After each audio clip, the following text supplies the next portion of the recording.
त्यावर झाल्याशिवाय सगळं कोणी बोलणार नाही या विषयावर. त्याने तुम्ही असे प्रश्न विचारून त्या विषयाला फाटे फोडू नका.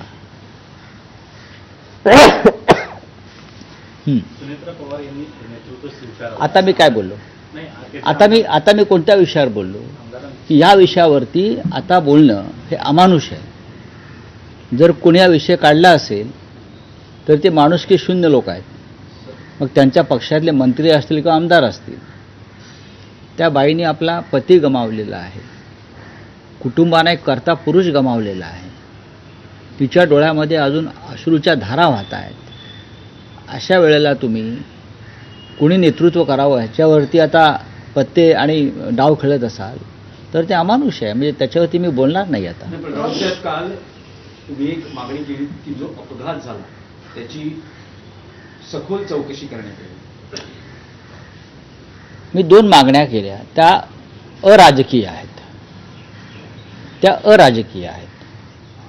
ज्या पद्धतीनं DGCA director general of civil एव्हिएशनच्या अंडर ही सगळी विमानांचं काम असतं, पायलट्स, मेंटेनन्स, वैधता अवैधता अशा अनेक गोष्टी असतात. त्याच्यावरती DGCAचं नियंत्रण असतं. आणि गेल्या काही काळामध्ये अशा अनेक विमानांच्या अपघातामध्ये प्रमुख लोकांचं निधन झालेलं आहे.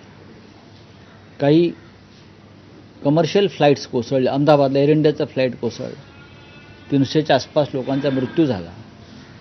त्यात ते गुजरातचे माजी मुख्यमंत्री विजय रूपाणी यांचं निधन झालं. कुटुंब जळून खाक झाली. अशा वेळेला तुम्ही फक्त असा एखादा अपघात झाल्यावर चौकशी करण्याची घोषणा करतात. त्या चौकशीचं पुढे काय होतं? बारामती एअरपोर्टला रडार नव्हतं अशी माझी माहिती आहे.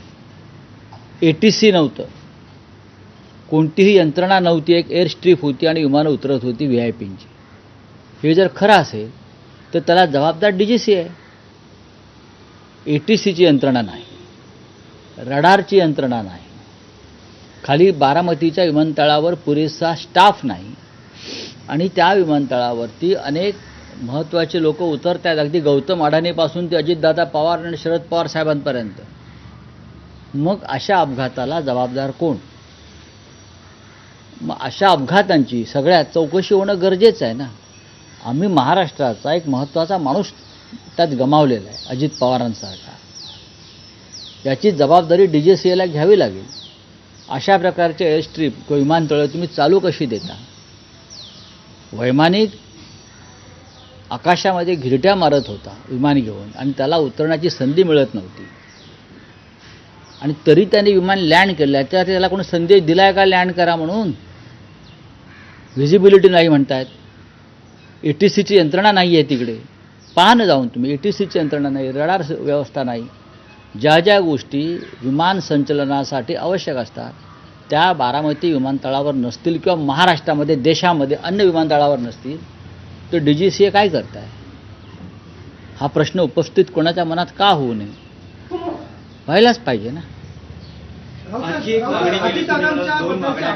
अनेक नेत्यांनी मांडल्या. त्यातली एक महत्त्वाची आठवण पुण्यातील स्थानिक नेते अंकुश टाकडे यांनी व्यक्त केली. त्यांनी सांगितलं की त्यांना अजितदादांनी सांगितलं होतं की आपण शरद पवारांच्या जवळच्या आहात, आपण श्रीनिवास पाटील, विठ्ठल अशी व्यक्ती, तर तुम्ही शरद पवार साहेबांना सांगा की दोन्ही राष्ट्रवादींचं एकत्रीकरण व्हायला पाहिजे. अजितदादांची इच्छा होती. या विषयावरती बरोबर आहे. मी मगाशी म्हणालो की या विषयावरती आता चर्चा करणं योग्य नाही.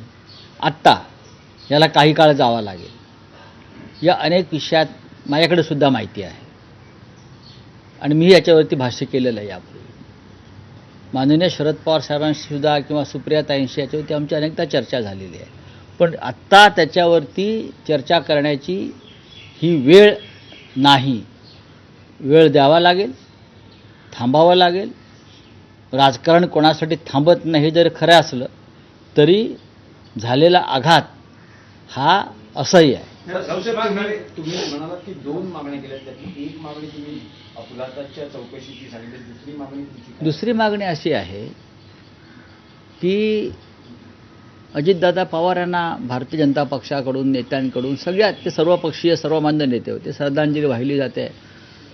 अजित पवारांना श्रद्धांजली वाहण्यासाठी पान जाहिराती दिल्या एका दुसऱ्या पक्षानं, सरकारनं नाही तर भाजपनं, हे कौतुकास्पद आहे की आपल्या एका आघाडीतल्या सहकार्यासाठी अशा प्रकारे श्रद्धांजली वाहणं महाराष्ट्रभरात, हे कौतुकास्पद आहे. पण याच भारतीय जनता पक्षानं दादांवरती 70,000 कोटीचा सिंचन घोटाळ्याचा आरोप केला आणि त्यातलं काहीच ते सिद्ध करू शकले नाहीत. तो सगळा आरोप प्रधानमंत्र्यांनी केला, भाजपने केला, देवेंद्र फडणवीस यांनी केला. माझी अशी विनंती आहे, मी मागणी मांडते, माझी विनंती आहे, दादांवर जर खरोखर आपलं प्रेम असेल भाजपचं, जे आपण जाहिराती दिल्या, तर दादांवरील जे आरोप आपण भाजपने केले, प्रधानमंत्र्यांनी केले, ते आरोप तुम्ही मागे घ्या. तीच त्यांना खरी श्रद्धांजली ठरेल. ही अराजकीय मागणी आहे, यात राजकारण नाही. हे आमचं दादांवरचं प्रेम आहे का? आम्ही सुद्धा तडफडलो की दादांवरती अशा आरोप करून तुम्ही काय मिळवलं. बरं, असे आरोप ते भुजबळांवरती केले, भुजबळ निर्दोष सुटले. प्रफुल्ल पटेलवरती केले, आमच्या पटेलांवर केले, ते निर्दोष सुटले. सगळ्यांवरती आरोप करून निर्दोष सुटले. आमच्यावरती आरोप केले, आम्ही तुरुंगात गेलो. उद्या भविष्यामध्ये कोर्ट आम्हालाही सोडेल. पण अजितदादा आपल्यात नाही आहे. नुसता श्रद्धांजली आणि जयंत्यांच्या वेळेला श्रद्धांजली वाहू नका. त्यांच्यावर जे तुम्ही आरोप केले होते 70,000 कोटी, खळबळजनक आरोप प्रधानमंत्र्यांनी केला, देवेंद्रजींनी केला, ते आरोप तुम्ही आता विनाअट मागे घेतले पाहिजेत की आरोप खोटे होते. तीच अजितदादांना खरी श्रद्धांजली ठरेल. यात मी काही चुकीचं बोलत नाही. यात राजकारण नाही. कसलं कोर्ट बिरट, कुठली केस आहे कोर्टामध्ये? प्रत्येक वेळेस फडणवीसांना हा प्रश्न विचारला गेला. कुठली केस आहे कोर्टामध्ये? सांगा ना. मागे घ्या, सरकारने टाकली असेल ना. आरोपच खोटा आहे. त्यांच्यावरचे आरोप खोटे असल्यामुळेच तुम्ही त्यांना मिनिस्ट्रीमध्ये, कॅबिनेटमध्ये घेतलं ना. त्यांच्यावरचे आरोप हे बकवास, खोटे, बनावट असल्यामुळेच त्यांना तुम्ही तुमच्या मंत्रिमंडळात घेऊन माझे जवळचा मित्र, सहकारी, खंदा सहकारी वगैरे आता जे म्हणताय ते कशा करता मग? किंवा प्रधानमंत्र्यांनी श्रद्धांजली वाहिली, उत्कृष्ट प्रशासक, पारदर्शक राजकारणी वगैरे वगैरे, आणि गृहमंत्र्यांना खास सरकारतर्फे पाठवलं ना त्यांना श्रद्धांजली वाहायला, किंवा भाजपचे अध्यक्ष आले नितीन नवीन. याचा अर्थ ते निर्दोष आहेत म्हणून तुम्ही आलात. मग अशा निर्दोष व्यक्तीवरती केलेले आरोप मागे घेणं ही त्यांना खरी श्रद्धांजली आहे. बोला. चंद्रपूरच्या काँग्रेसच्या 3 नगरसेवकांचा अपहरणाचा प्रयत्न हा सह्याद्री आपल्या समृद्धी हायवेवर झालेला पाहिलं मी. मारण्याची धमकी देखील दिली गेली. हे चंद्रपूरचं राजकारण आणि चंद्रपूरचं कशाला, महाराष्ट्राचंच राजकारण या पद्धतीने चाललेलं आहे. अद्याप मुंबईचा महापौर निवडला जात नाही आहे. का निवडला जात नाही? तारखा पुढे पुढे जात आहेत. आता अजितदादांच्या जाण्याच्या निमित्तानं काही करतात की दादा गेले, अमुक गेले, हे सगळं बकवास आहे. ह्यांच्यामध्ये अजून मतभिन्नता आहे. समित्यांचं वाटपाची चर्चा अडकलेली आहे. कोणी कोणत्या समित्या घ्याव्यात बरं का, त्याच्यावरून त्यांच्यामध्ये एकमत होत नाही, म्हणून ते महापौर पदाची निवडणूक पुढे ढकलत आहेत. लक्षात घ्या. हे असं राजकारण आहे महाराष्ट्रामध्ये. निवडणूक घ्या ना महापौर पदाची. नगरसेवक निवडून आलेले आहेत, त्यांना सभागृहात येऊ द्या, त्यांचा कार्यकाळ सुरू होऊ द्या. पण तुम्ही अजूनही थांबलेला आहात, कारण भाजपा आणि शिंदे गटामध्ये महापालिकेतले सत्तेचं वाटप हे अडकून पडलेलं आहे. एक विषय, मुखपत्र सामनामध्ये जी बातमी आहे ज्यात असं म्हटलं आहे की या विधिमंडळ अर्थसंकल्पीय अधिवेशनात नवा कायदा आणण्याच्या हालचाली सुरू आहेत, ज्यात विरोधी पक्षनेतेपदासाठी आमदारांची संख्या निश्चित केली आहे. बघा, हे शिवसेनेला किंवा विरोधी पक्षांना विरोधी पक्षनेतेपद मिळू नये यासाठी चाललेले डावपेच आहेत.